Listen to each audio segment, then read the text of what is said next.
11 में क्या है, सिद्ध कीजिए कि सरल रेखा इतने बिंदु इतने के वक्र इतने को क्या करती है, स्पर्श करती है। यानी इसमें जो आपका यहाँ पर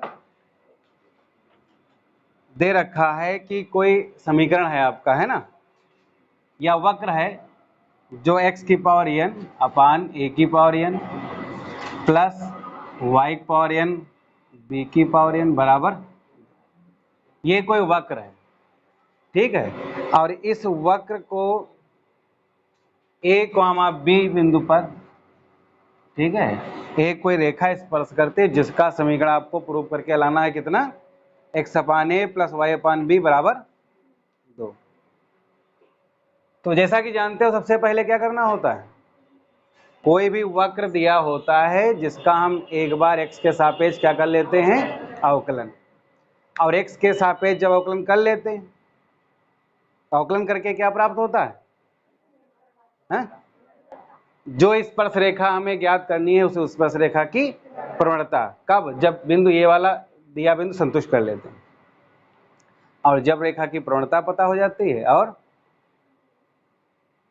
बिंदु भी पता है, ये आपका जो है बिंदु इस बिंदु से स्पर्श रेखा करती है, यानी कि स्पर्श बिंदु है, तो ये बिंदु और प्रवणता लेकर के आप रेखा का समीकरण ज्ञात कर लेते हैं। तो सबसे पहले हम क्या करेंगे, इसका x के सापेक्ष अवकलन, इसका क्या करेंगे, x के सापेक्ष अवकलन। तो अवकलन तो समझते ही हो कि x पावर n का अवकलन क्या होता है, यानी x की पावर n माइनस 1 बटा अचर पर तो ऐसे ज्यों का त्यों रहेगा, प्लस y की पावर n का n y की पावर n माइनस 1 इंटू अचर पर ज्यों का त्यों रहेगा, इंटू y का दोबारा करेंगे dy अपान dx बराबर 0। इसको उधर लेकर जाओ, यानी हमको dy अपान dx का मान क्या करना है, ज्ञात करना है। तो पहले इसको उधर लेकर गए तो n x power n minus 1 बटा a की पावर n इंटू ये वाला क्या होगा, b की पावर n ऊपर हो जाएगा और n y की पावर n माइनस 1, यानी n कैंसिल हो गया। यहाँ पर b की पावर n बटे a की पावर n, x की पावर n माइनस 1 और y की पावर n माइनस 1, ये हमारा क्या रहा, स्पर्शी की प्रवणता। और यही स्पर्शी की प्रवणता हमें किस बिंदु पर ज्ञात करनी है, a, b पर। ये प्रवणता हमें कितने पर ज्ञात करनी है, a, b पर। तो माइनस का ये आपका क्या रहा, जहाँ x है वहाँ a रख लेंगे, जहाँ y है वहाँ पर b रख लेंगे। x के स्थान पर a अर्थात a n माइनस 1, y के स्थान पर b अर्थात b n माइनस 1। थोड़ा सा अगर इसको हम सॉल्व करें तो जैसे इसको अगर हम अलग अलग तोड़ें तो इसको क्या लिख सकते हैं, a की पावर n इंटू a की पावर माइनस 1, ऐसे इसको क्या लिख सकते हैं, b की पावर n इंटू b की पावर माइनस 1। तो a की पावर n करने से a की पावर n कैंसिल हो जाएगा, यहाँ पर a की पावर माइनस 1 बचेगा, यहाँ पर b की पावर n इंटू b की पावर माइनस 1 करोगे तो b की पावर n कैंसिल हो जाएगा, अर्थात ऊपर क्या बचेगा, यानी यहाँ पर जब हम प्रवणता लिखेंगे तो ऊपर आपका बचेगा a की पावर माइनस 1 और नीचे b की पावर माइनस 1, इतना बचेगा। और इनको ऊपर नीचे ले जाएं तो घातों के क्या होते हैं, निशान बदल जाते हैं, है ना, ऊपर नीचे करने पर घातों के निशान क्या होते हैं, बदलते हैं। तो अर्थात यहाँ पर क्या हो जाएगा, b बटा a, अब ये प्लस का हो गया, है ना। तो ये रही स्पर्श रेखा की प्रवणता और ये रहा स्पर्श बिंदु। स्पर्श बिंदु को x1 y1 मानते हैं, तो अब यहाँ लिखते हैं स्पर्श रेखा का समीकरण। सूत्र क्या होता है, y माइनस y1 यम x माइनस x1, y1 यानी कि b यम अर्थात b अपान a, और x1 आपका क्या है, a है, क्रॉस मल्टीप्लाई करते हैं तो a y a b minus b x और प्लस का a। अच्छा, यहाँ पर ए बी उधर ले जाओ, इस पे इधर ले जाओ तो बी एक्स प्लस ए वाई बराबर क्या हो जाएगा, 2ab। और प्रूव करने में देखते हैं यहाँ पर 2 लिखा हुआ है केवल, तो अर्थात इसको क्या करते हैं, ए बी से भाग कर देंगे। तो ए बी से भाग करेंगे तो यहाँ पर क्या बचेगा, x बटा ए y बटा बी बराबर 2। यही क्या करना था हमको, प्रूव करना था। अगला 12 नंबर हमारा क्वेश्चन क्या कह रहा है कि सिद्ध कीजिए सरल रेखा, इसमें भी सरल रेखा है, जो प्रूव करना है वो भी कैसे, जब वक्र इतने की को क्या करती है, उस बिंदु पर स्पर्श करती है जहां पर वक्र क्या करता है, वाई एच को काटता है। वक्र वाई एच को काटता है। जैसे यहां पर अगर हम, ये हमारा एक्स अक्ष है, ये हमारा वाई एच, ये वक्र कैसा भी हो सकता है, वाई बराबर करके दिया हुआ है। मान लो ये कैसा भी वक्र है, ये वक्र क्या कर रहा है, वाई एच को काट रहा है। ठीक, ये वक्र क्या कर रहा है, वाई एच को काट रहा है। मान लो ये वाला बिंदु है। अब ये कौन सा बिंदु होगा, तो यहां पर वक्र का जो समीकरण लिखा हुआ है, ठीक है, वक्र का समीकरण क्या दिया हुआ है, y बराबर b इंटू ई की पावर माइनस एक्स अपान ए।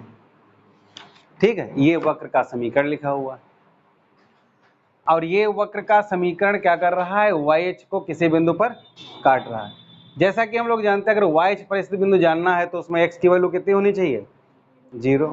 एक्स नहीं होगा, और अगर एक्स अक्ष पर स्थित है तो वाई नहीं होगा। तो यहाँ पर लिख सकते हैं एक्स ओ, यहाँ पर क्या लिखेंगे हम, वाई अक्ष पर स्थित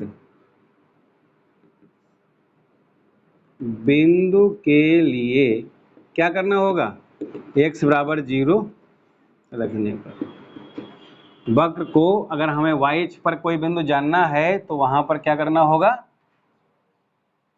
x के स्थान पर 0 रखना होगा, क्योंकि x का मान 0 होगा। तो x के स्थान पर अगर हम 0 रख देंगे तो y बराबर b इंटू ई की पावर यहाँ पर 0 रख देंगे। तो अर्थात इसकी वैल्यू क्या हो जाएगी,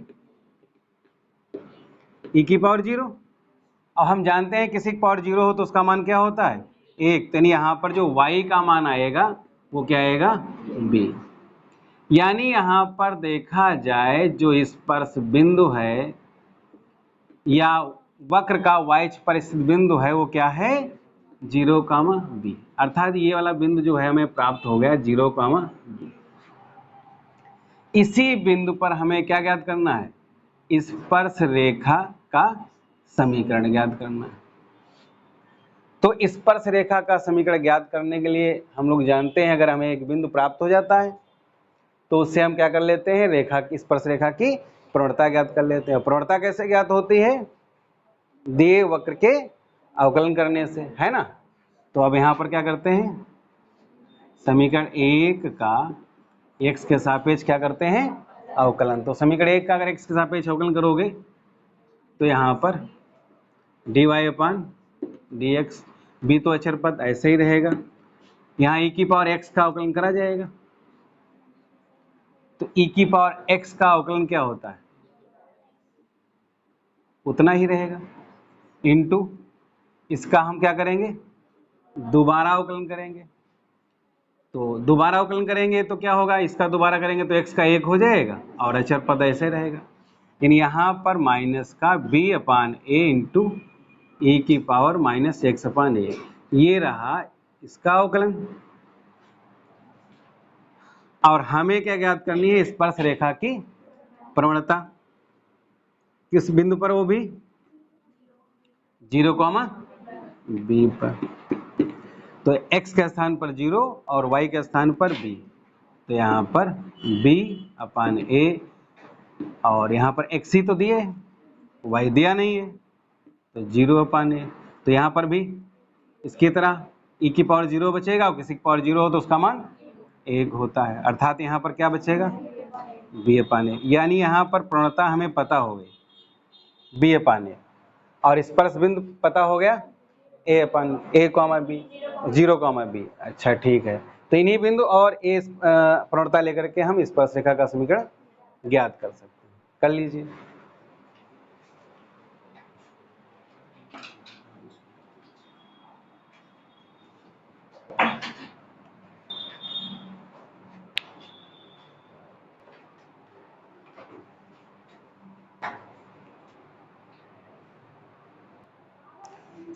अब इस प्रश्न में क्या कह रहा है, देखो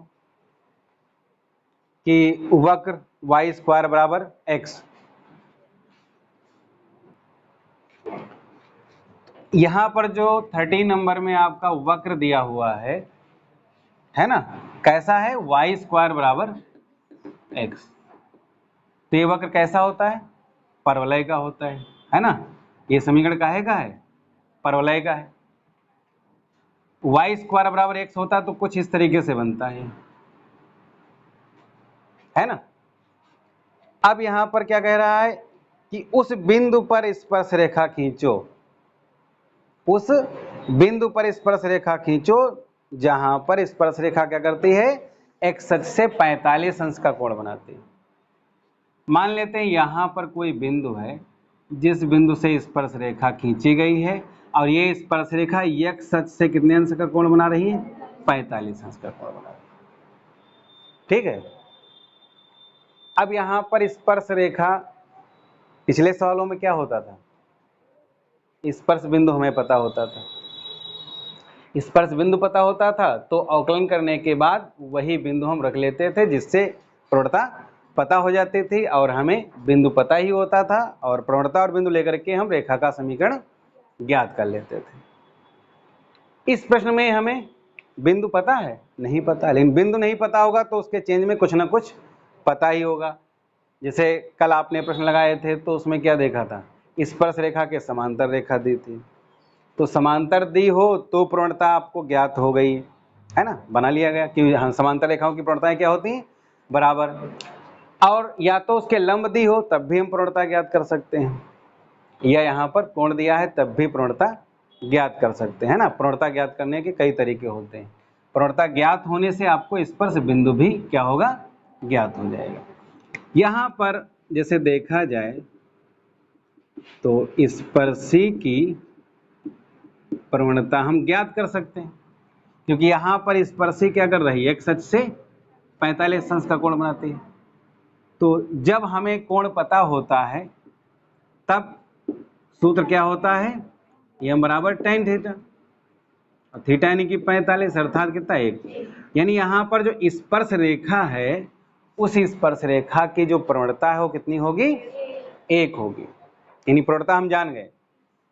दूसरी तरीके से प्रवणता कैसे ज्ञात करते हैं, वक्र का अवकलन करके, और चूंकि दोनों ही प्रवणताएं होंगी स्पर्श रेखाएं की तो दोनों को ही क्या कर सकते हैं, बराबर में रख सकते हैं। अब यानी हम क्या कर लें, समीकरण 1 का x के सापेक्ष अवकलन कर लें। ठीक, समीकरण 1 का x के सापेक्ष अवकलन कर लें तो अवकलन करके क्या हो जाएगा, 2y dy/dx, x का 1 हो गया तो dy/dx क्या हो गया, 1/2y। अब यहाँ पर dy/dx बराबर क्या हो गया, 1/2y, या यहाँ पर लिख देते हैं dy/dx बराबर 1/2y। क्योंकि अब यहाँ पर जैसे लिखते हैं स्पर्श रेखा की प्रवणता, तो प्रवणता किसी बिंदु पर लिखा जाता है, यहाँ पर बिंदु हमें नहीं पता है तो बिंदु तो वैसे मान भी सकते हो लेकिन यहाँ पर आपका ऐसे ही काम चल जाएगा, जैसे x, y पर ही लिख लेते हैं। तो x, y पर लिखने से हमारा जो x और y के पदों में है उतना ही रहेगा। वैसे क्या करते हैं, h, k मान लेते हैं या x1 y1 मान लेते हैं, जिसे अलग बिंदु मान लिया और वो बिंदु क्या कर लेते हैं हम समीकरण में संतुष्ट कर लेते हैं। समझो जरा, जैसे कोई बिंदु मान लिया, जैसे मान लेते हैं स्पर्श बिंदु कितना है, h, k या x1 y1, तो जो बिंदु माना उसको पहले क्या करेंगे, वक्र पर स्थित है तो उसको संतुष्ट कराएंगे, समीकरण 2 बना लेंगे। फिर हम h, k माने हैं तो h, k पर यहाँ पर मान रखेंगे, x1 y1 माने हैं तो x1 y1 पर ज्ञात करेंगे। फिर उससे क्या होगा, जो प्रवणता हमारी दी है, जैसे यहाँ पर प्रवणता दी है तो 1 लिख लेंगे। अब यहाँ पर h, k मानते तो यहाँ k होता तो k की वैल्यू ज्ञात होती, वो k की वैल्यू इसमें रख लेते जो दूसरा समीकरण बनाते, तो एक अलग स्पर्श बिंदु प्राप्त हो जाता है। लेकिन हम x और y के पदों में ही कर सकते हैं जिससे कि प्रश्न थोड़ा सा छोटा हो जाता है। तो यहाँ पर कुल मिला के क्रॉस मल्टीप्लाई करें तो y का मान कितना आ जाएगा, 1/2। अब वैसे k का मान निकलता है तो k का मान रखते हैं, यहाँ पर y निकलता है तो y रखोगे, समीकरण तो वही है आपका। ठीक है, तो y का मान क्या करेंगे, समीकरण 1 में रखेंगे, तो y का मान समीकरण 1 में रख लेंगे। तो y का मान समीकरण 1 में रख लेंगे तो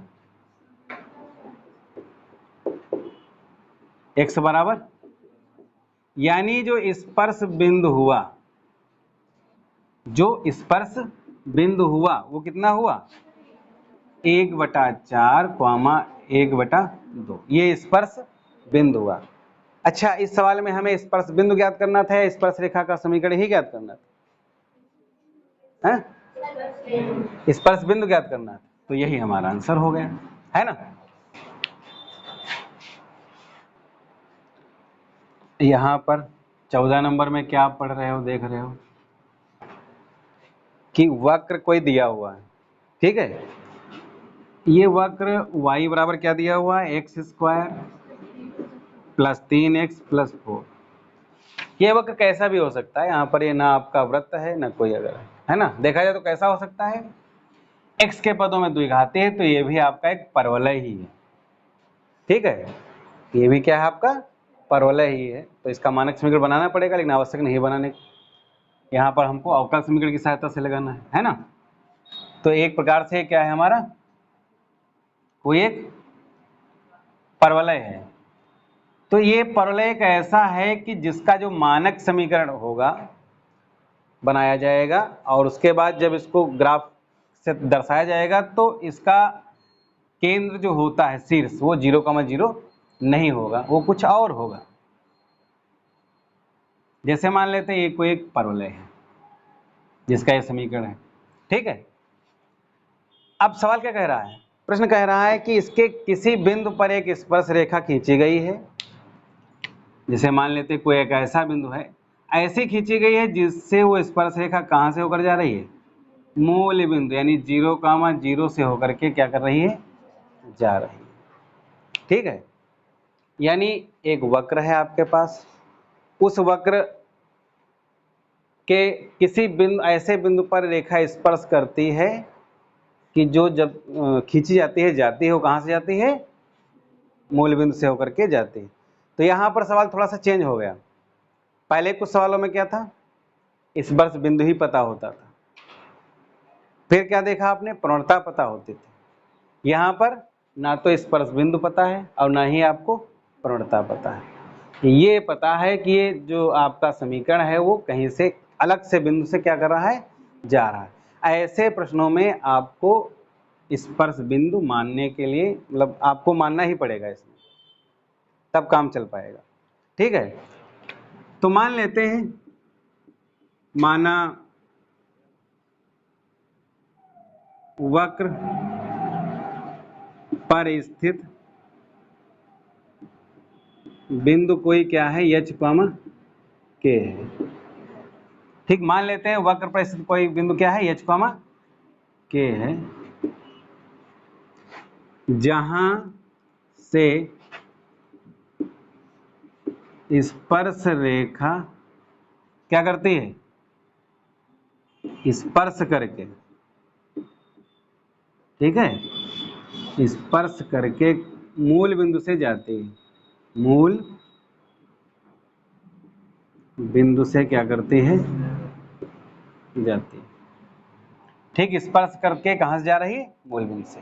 तो h, k आपका क्या है, वक्र पर स्थित है, तो वक्र पर स्थित करा दो, यानी यहाँ पर h, k वक्र पर स्थित है, अर्थात x के स्थान पर h और y के स्थान पर k हम संतुष्ट कर देंगे, यानी यहाँ पर क्या जाएगा, k बराबर कितना, h² + 3h + 4, आप ये समीकरण मान लेंगे 2।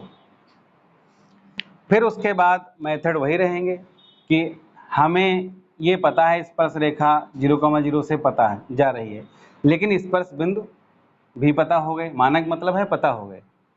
तो जब स्पर्श बिंदु पता हो गए तो उस आधार पर हम प्रवणता भी ज्ञात कर सकते हैं, है ना। तो उसके लिए क्या करेंगे, समीकरण 1 का x के सापेक्ष अवकलन करेंगे, जो क्या हो जाएगा dy अपान dx 2x प्लस 3। ठीक। अच्छा, स्पर्श रेखा की पूर्णता हमें किस बिंदु पर जानना है? h, k पर जानना है। तो यहाँ x के स्थान पर क्या रख लेंगे? h plus 3। यानी हमें पूर्णता पता हो गई और स्पर्श बिंदु भी क्या हो गया? पता हो गया। अब स्पर्श रेखा का समीकरण भी ज्ञात कर लें।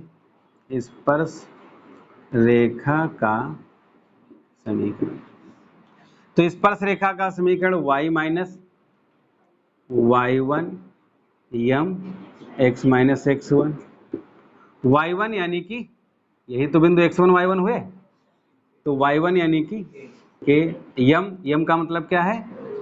2h प्लस 3, 2h प्लस 3, और x तो x ही रहेगा और x1 हमारा क्या है? h। ये स्पर्श रेखा का समीकरण हो गया, लेकिन यहाँ पर h और k पड़े हुए हैं तो नहीं, सही नहीं है। अब आगे प्रश्न क्या कहता है? ये स्पर्श रेखा कहाँ से होकर गुजरती है? चूंकि यह रेखा क्या करती है? 0,0 से गुजरती है। तो 0,0 से गुजरने का मतलब क्या हो गया कि 0,0 इस रेखा को क्या करेंगे? संतुष्ट करेंगे, अर्थात x के स्थान पर 0 और y के स्थान पर भी 0 रखेंगे, तो यहाँ पर 0 रखेंगे, तो k 2h प्लस 3, यहाँ पर भी 0 माइनस h। ये माइनस आप बाहर रखो, चाहे इसकी मल्टीप्लाई अगर कर दें तो 2h square plus 3h, minus cancel हो गया। ये आप समीकरण मान लो 3। अब क्या करोगे? समीकरण 2 और समीकरण 3 को आपस में हल करके h और k के मान ज्ञात करोगे। हल कैसे करोगे? जैसे k बराबर a भी है, k बराबर ये भी है, तो समीकरण 1 व 2 से लिखने के बाद k के बराबर में दोनों मान रख लेंगे, जिससे हमारा h का मान आ जाएगा। वही h का मान इसमें या इसमें रखेंगे, जिससे k का मान आ जाएगा। जब h और k का मान आ जाएगा तो वो हमारा क्या हो जाएगा? स्पर्श बिंदु। और यहाँ पर हमें केवल स्पर्श बिंदु ही ज्ञात करना है या रेखा का समीकरण ही ज्ञात करना है? खाली बिंदु, तो वही आपका आंसर हो जाएगा।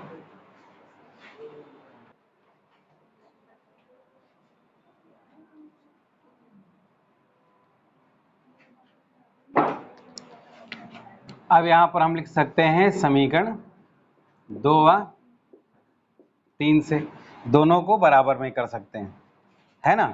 तो यहाँ पर आपका ये क्या है? 2h स्क्वायर प्लस 3h, उधर आपका h square plus 3h plus 4, है ना? 3h कैंसिल हो गया, h स्क्वायर उधर ले जाओगे, अर्थात h स्क्वायर बराबर 4, यानी h बराबर क्या रहेगा? Plus minus 2। ठीक है। और यही h का मान, जैसे मान लो प्लस, यही h का मान तो समीकरण 2 में रख दें या हम 3 में रख दें, चाहे जिसमें रख लो। जैसे k बराबर आपका कितना दिया है? h बराबर h प्लस कितना दिया? h square 3h plus 4। इसमें हम h के स्थान पर क्या रख रहे हैं? 2। तो कितना हल करके आ रहा है?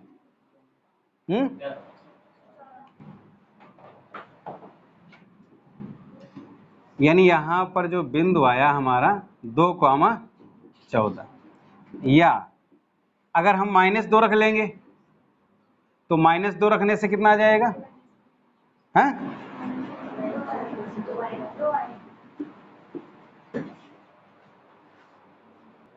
देखो, जो 15 नंबर क्वेश्चन है वो बहुत बार पेपर में आ चुका है, बहुत ही इंपॉर्टेंट क्वेश्चन है। ठीक है। तो यहाँ पर एक वक्र कोई दिया हुआ है, जो कौन सा वक्र है? √x √y √a, समीकरण 1। और क्या करता है? एक कोई रेखा है, स्पर्श करती है, जिसके द्वारा OX और OY पर क्रमशः काटे गए अंताखंड कितने हैं? P और Q हैं। और आपको क्या सिद्ध करना है? OP प्लस OQ बराबर है। जैसे यहाँ पर ये कोई भी वक्र मान लेते हैं, ये हमारा एक वक्र है कोई, ठीक है। इस वक्र पर कोई एक बिंदु है, मान लेते हैं h, के, और इससे क्या है, स्पर्श रेखा खींची गई है। तो स्पर्श रेखा एक क्या करती है, अक्षों पर अंताखंड बनाती है। ये हमारा मूल बिंदु O हुआ, तो x अक्ष पर कहां पर काटते हैं बिंदु, P पर, और y अक्ष को कहां काटते हैं बिंदु, Q पर। तो इस रेखा द्वारा x अक्ष पर काटा गया ये अंताखंड हो जाएगा OP, और y अक्ष पर काटा गया अंताखंड हो जाएगा OQ। ऐसा आपने कक्षा 11 में पढ़ा ही होगा, है ना, कि कोई रेखा है तो रेखा जो है क्या करती है, अक्षों को अंताखंडित करती है। अंताखंडित का मतलब अगर हम इस तरीके से बनाएं तो जितना भाग मूल बिंदु से लेकर के और जहां पर रेखा काटेगी उतना दिखेगा, वो हमारा x अक्ष पर काटा गया अंताखंड कहलाता है, और दूसरा वाला क्या कहलाता है, y अक्ष पर। यहाँ पर हमें प्रूफ करके दिखाना है कि OP प्लस OQ का जो मान है वो किसके बराबर है, A के बराबर है। तो पिछले प्रश्नों की तरह सबसे पहले क्या करेंगे, जैसे माना स्पर्श बिंदु क्या है, h, K, माना स्पर्श बिंदु क्या है, h, K। अब वो भाषा बार बार लिखने की आवश्यकता नहीं है, यहाँ पर समझ सकते हो कि जो भी स्पर्श बिंदु माना जाएगा वो क्या होगा, रेखा का तो स्पर्श बिंदु है ही है, लेकिन साथ में वक्र पर भी क्या करेगा, स्थित है, तो वक्र को भी क्या करेगा, संतुष्ट करेगा, जिससे हम एक समीकरण तुरंत बना लेंगे। यानी यहाँ पर रूट h और यहाँ पर रूट k, अर्थात x के स्थान पर h और y के स्थान पर k, और अचर पद ज्यों का त्यों रहेगा। अब हम क्या करेंगे, पुराने प्रश्नों की तरह हल करेंगे कि h, k बिंदु दिया ही है, तो उस आधार पर पहले प्रवणता ज्ञात करके स्पर्श रेखा का समीकरण ज्ञात कर लेंगे। और जब स्पर्श रेखा का समीकरण आ जाएगा, तो अभी जस्ट लगाया था उसमें क्या लगाया था, उसमें मूल बिंदु से जा रही थी, तो उसके आधार पर आपने h, k के मान निकाले थे। यहाँ पर रेखा के अंताखंड बताएं, अर्थात रेखा को हमें अंताखंड रूप में बनाना होगा। चलिए पहले रेखा का समीकरण ज्ञात करते हैं। तो सबसे पहले क्या करेंगे, समीकरण 1 का x के सापेक्ष अवकलन करेंगे। तो रूट x का अवकलन क्या होता है, 1/2 रूट x, रूट y का अवकलन 1/2 रूट y इंटू dy/dx बराबर 0। इससे dy/dx का क्या करते हैं, मान ज्ञात कर लेते हैं। तो पहले इसको उधर लेकर जाओगे तो माइनस का 1/2 रूट x, और ये आपका 2 रूट y है ना। तो यहाँ पर जो प्रवणता dy/dx h, k पर निकली, क्या निकली, तो y के स्थान पर k और x के स्थान पर h रख लोगे, अर्थात रूट k बटा रूट h, ये प्रवणता ज्ञात हो। अब यहाँ पर हम स्पर्शी का समीकरण ज्ञात करते हैं। तो स्पर्शी का समीकरण हमारा सूत्र होता ही है y माइनस y1 बराबर m x माइनस x1। तो y1 ये आपका x1 है, ये आपका y1 है। तो y1 क्या हो गया, कि m के स्थान पर क्या रख लोगे, प्रवणता जो पता है आपको, और x1 हमारा h, और इसको पहले रेखा का मानक समीकरण बना लेते हैं। इससे मानक समीकरण यानी कि रूट h y के रूट h माइनस का रूट के x और प्लस का h रूट के, और इसको इधर उठा लाते हैं और इसको धीरे धीरे हल करके अंताखंड रूप में व्यक्त करते हैं। इसको पहले इधर लाएं तो रूट के x रूट h y, और इसको उधर लेकर जाएं तो h रूट के प्लस के रूट h। अब इन दोनों में कॉमन क्या है, तो हम देखते हैं यहाँ भी रूट, ये के लिखा है तो ये रूट के, केवल के लिखा है, ये h लिखा है तो रूट h लिखा है। अगर हम रूट h और रूट के क्या करें, कॉमन ले लें, रूट एच और रूट के कॉमन ले लें। तो इधर जैसे अगर तुम रूट एच कॉमन लोगे, इधर रूट के कॉमन लोगे, तो रूट एच कॉमन लेने से एच की जगह पर क्या बचेगा? रूट एच बचेगा, क्योंकि मल्टीप्लाई करें तो रूट एच की मल्टीप्लाई कितनी होगी? एच और रूट के यानी इतना आ जाएगा। ऐसे यहां पर भी क्या बचेगा? रूट के बचेगा। क्या बचेगा? रूट के बचेगा। तो रूट एच रूट के। अच्छा, यहां पर अगर हम समीकरण 1 को देखें तो रूट एच प्लस रूट के स्थान पर क्या लिख सकते हैं? रूट ए लिख सकते हैं। तो यहां पर रूट ए आ गया, रूट के एक्स और रूट एच। अच्छा, रेखा का अंताखंड समीकरण क्या होता है? एक्स अपान ए प्लस वाई अपान बी बराबर 1। अर्थात अचर पद यहाँ पर क्या होता है? 1। यहाँ पर एक्स बटा कुछ और वाई बटा कुछ होता है। तो यहाँ पर क्या करेंगे हम? रूट एच रूट के रूट ए से क्या करेंगे हम? भाग करेंगे। तो जब इससे इसको जब भाग करेंगे तो यहाँ पर बचेगा क्या? बताइएगा। X upon root h root a बचेगा। वाई अपान क्या बचेगा?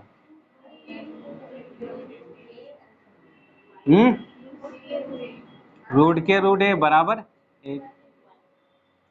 यानी एक्स अक्ष पर जो अंताखंड काटा गया ओपी, उसकी वैल्यू क्या होगी? देखो, एक्स बटा ए और वाई बटा बी बराबर 1 का मतलब एक्स बटे जितना लिखा होता है वो एक्स पर काटा गया अंतखंड होता है, और वाई बटे जितना लिखा होता है वो वाई पर काटा गया होता है। तो यहाँ पर जो हमारा OP बराबर होगा वो क्या होगा? रूट एच रूट ए। और जो OQ बराबर होगा वो क्या होगा? रूट के और रूट ए। यही तो होगा। अब यहाँ पर हमको OP प्लस OQ का मान सिद्ध करना था। तो OP का मान कितना है? Root H. OQ का मान कितना है? रूट के रूट ए। अब इन दोनों को ऐड, इसमें कुछ कॉमन दिख रहा है क्या? रूट ए। तो यहाँ पर क्या बचता है? रूट एच रूट के। अब रूट एच प्लस रूट के, तो रूट एच प्लस रूट के स्थान पर क्या लिख सकते हो? रूट ए, और इसकी मल्टीप्लाई करोगे तो ए। यही आपको क्या करना था? सिद्ध करना था।